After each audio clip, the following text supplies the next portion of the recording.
Ours is a rich and variant land. We are a prospering people, wherever we live or earn our livelihood.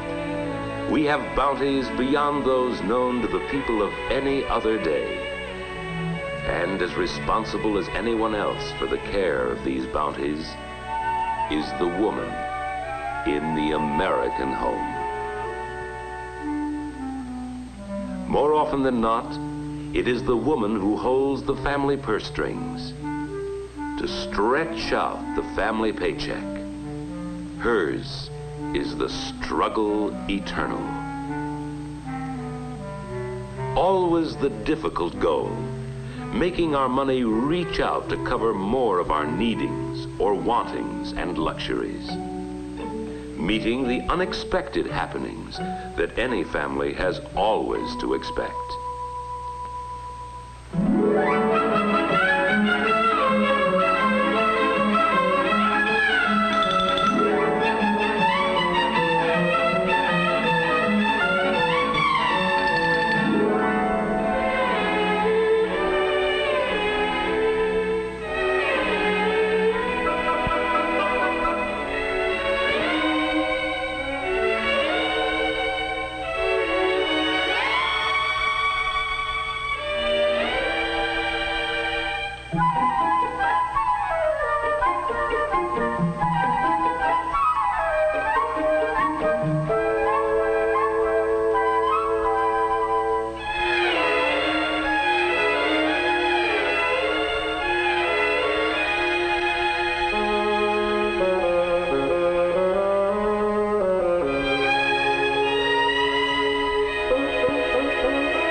There are times when she feels lonely in this responsibility to her family, yet she carries it in ways that are varied, in ways that are many, in ways that call for careful planning and for further use of what we already have, for making do so nothing will be wasted, or doing without.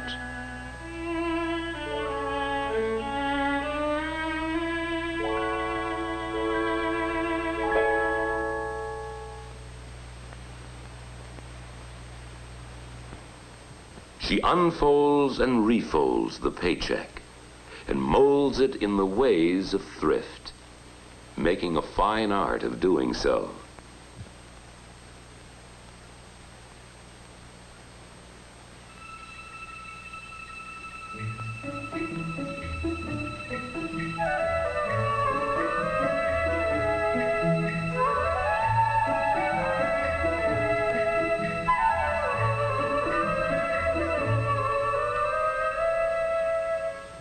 As she lives her life as the woman American, we often seem to charge her with the responsibility of getting more out of the family purse than is there. Her art of working with the family helps provide us with the daily necessities and perhaps some of our delightful American privileges of life.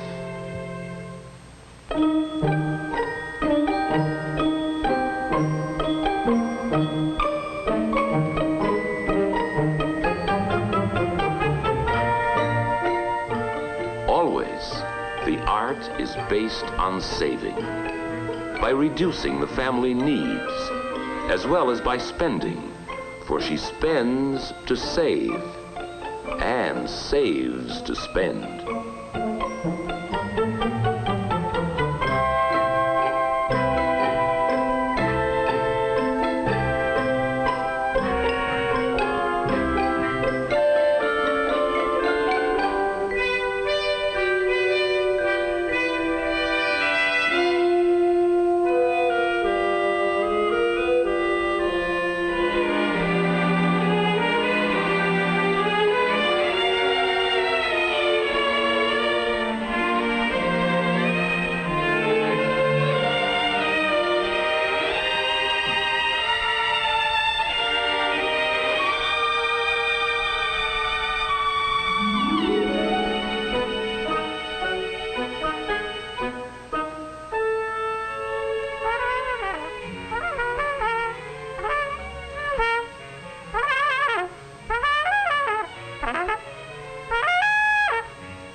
spends carefully for the needs of the day in order to provide for all the years to come. In any American home, the woman American uses the resourcefulness of her personal efforts to make the family money go round in the search for quality and price.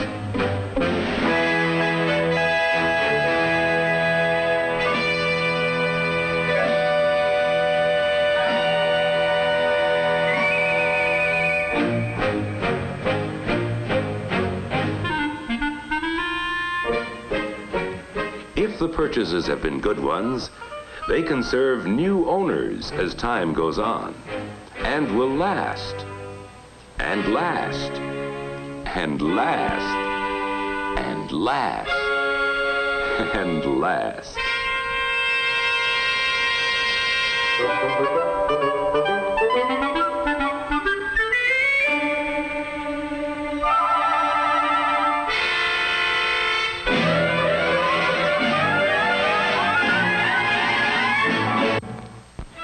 Those who sell and all who manufacture what is sold know that American women often have the deciding voice in whatever we come to buy. They offer her the romance, the adventure of choosing from foods gathered from the four corners of America, and indeed from all the world, all well lighted for selection, placed where she can reach them, arranged for time-saving as well as money-saving selection, even though she may shop only once a week. Behind all she sees and buys are suppliers, and suppliers of suppliers, men and women who know how much the many pennies they save in handling what she buys before she buys may mean to her in individual purchases. These are pennies saved that enable her to give the family more for the penny. Looking for low price, she may be wiser than those who think the most is always the cheapest.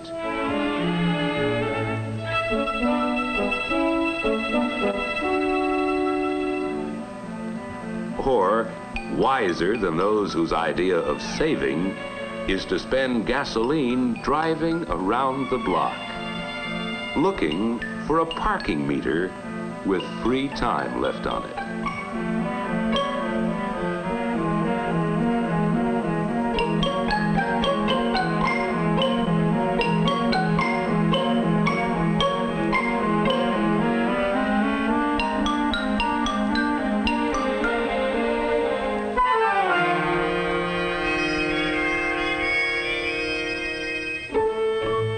Her thrift is concerned with weighing the cost of present needs against the rewards of saving for future necessities.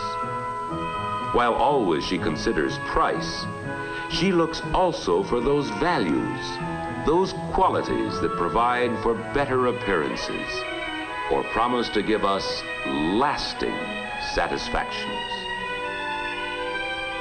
We see to it that whatever we buy is functional, that it is individually suited to the purpose for which we are to use it.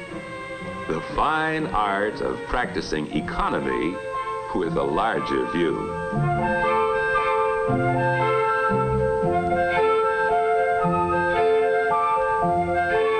Low first cost, yes, and suitability, the most value for the money spent as time goes on.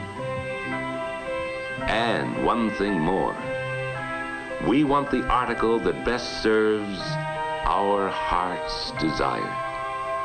These three qualities she considers complete thrift.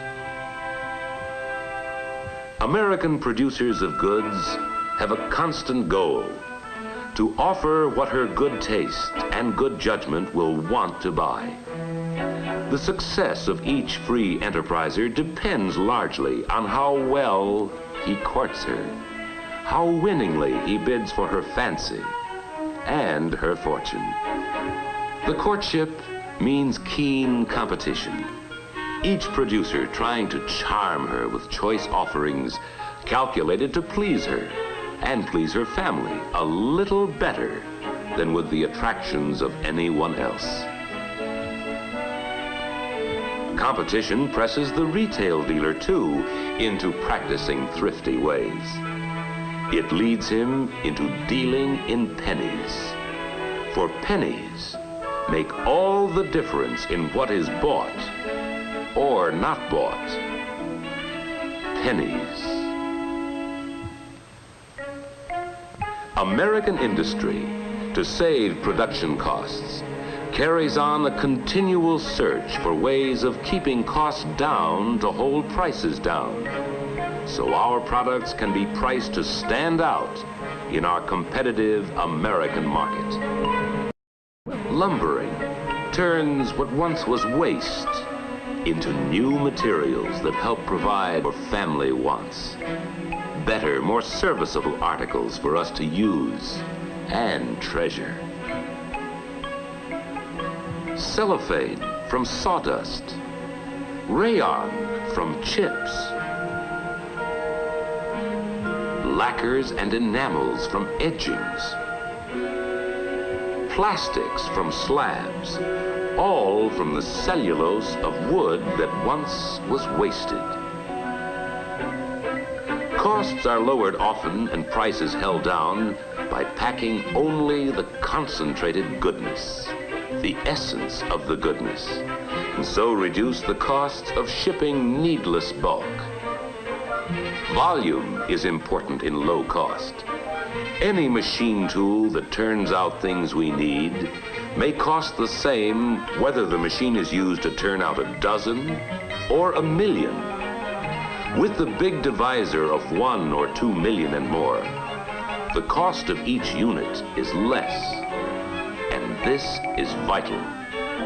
Even fractions of a penny saved on each of the innumerable materials and individual operations that go to complete the final product may determine how much we get for our money and whether we buy or buy not. The supplier of metal makes better use of time and labor by building his plant near the foundry where engines are cast. The costs and the pricings are held down by devising an improved way of doing things more economically. The molten material is carried over the private road, running between supplier and manufacturer. With the metal ready for casting when it arrives, the expense of remelting is gone. The savings are passed on to us, not only in prices held down, but more notably in products that are more and more reliable. Inventors, engineers, and manufacturers continually offer us improvements so we can have things with new beauty, longer life, and low maintenance costs. Improvements we can afford because they are economically produced and that can be bought by more and more people for less money than they ever cost. There is something else we want too. An opportunity to choose the attraction that serves the purpose for which we want it. Our wants and tastes differ. We are not all alike in what we like. Some of us have one like. Someone else has another like that's different.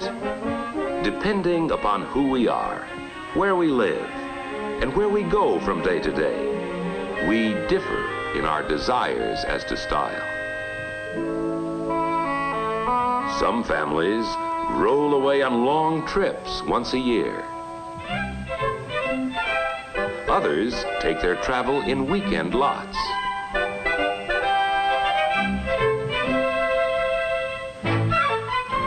Some delight in social recreation. Some give their leisure largely to community affairs. And there are those who prefer a thrifty privacy.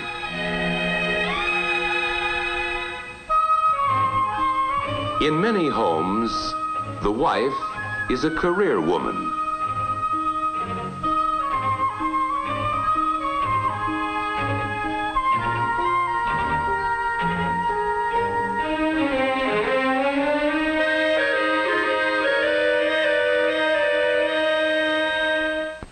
In other homes, the daughter goes to college.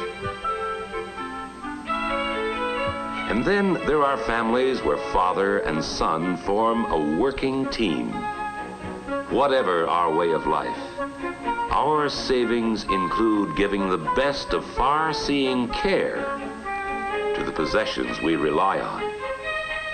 We insist on quality and give it the treatment quality deserves. In the come and go of buying, in saving and conserving for family needs, each of us is an individual. Each of us wants what will suit us and our own folks best. And so the producers of our free enterprise goods have to work to give us a wide variety of good old American choice.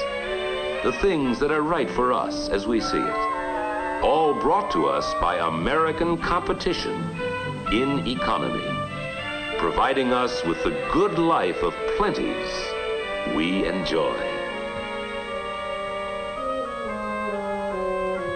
Among the things of our good life is the vast array of food choices we have. The homes, tailored and equipped to meet our individual needs, according to each family's interests and each one's style of living.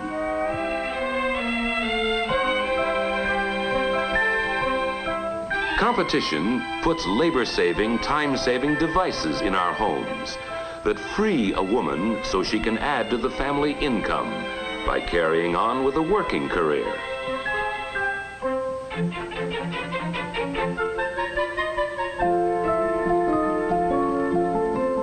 While she and her family are out, these conveniences breathe life into a house.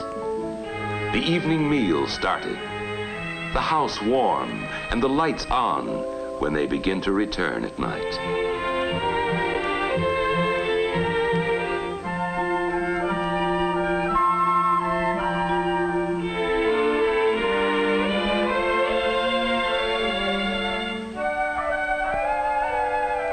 Competition to win family favor makes it possible for us to be well dressed at the price we can afford to pay, low, medium, or high. But our thrift does more than spur competition in material offerings of convenience and service.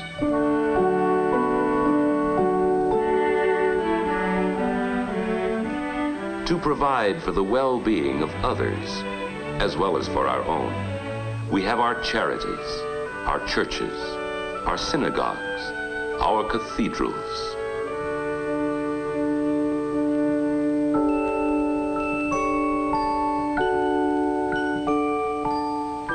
Our traditional American thrift, and particularly the thrift of our womenfolk, finds the way to provide for the future.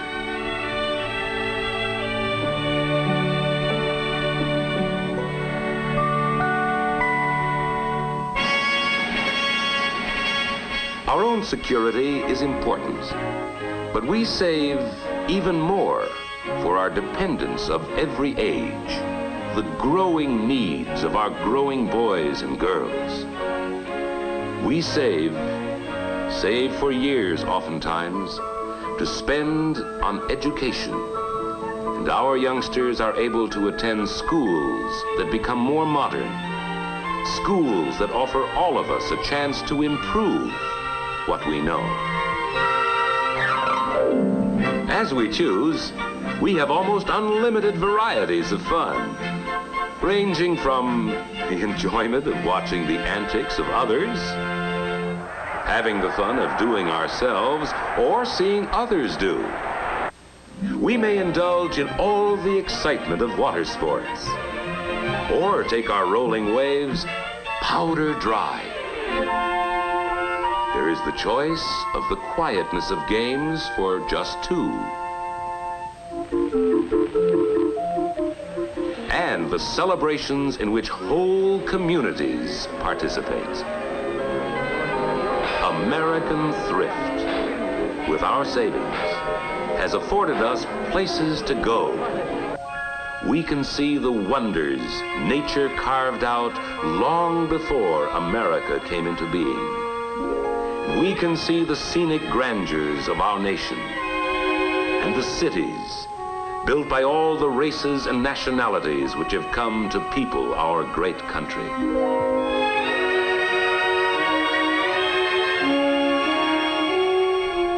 Our abundance is big and comes from bigness. The bigness of our busy business, the bigness of our fields, the bigness of our fast-moving, modern America. Our bigness, our greatness, the abundance that stems from liberty is based on free and thrifty use of the great American penny. We make more pennies than we used to. They are made more easily, and we do more buying with them. The penny, the foundation of our wealth. Enough new pennies coming from our mints each month to supply copper for 3 new Statues of Liberty.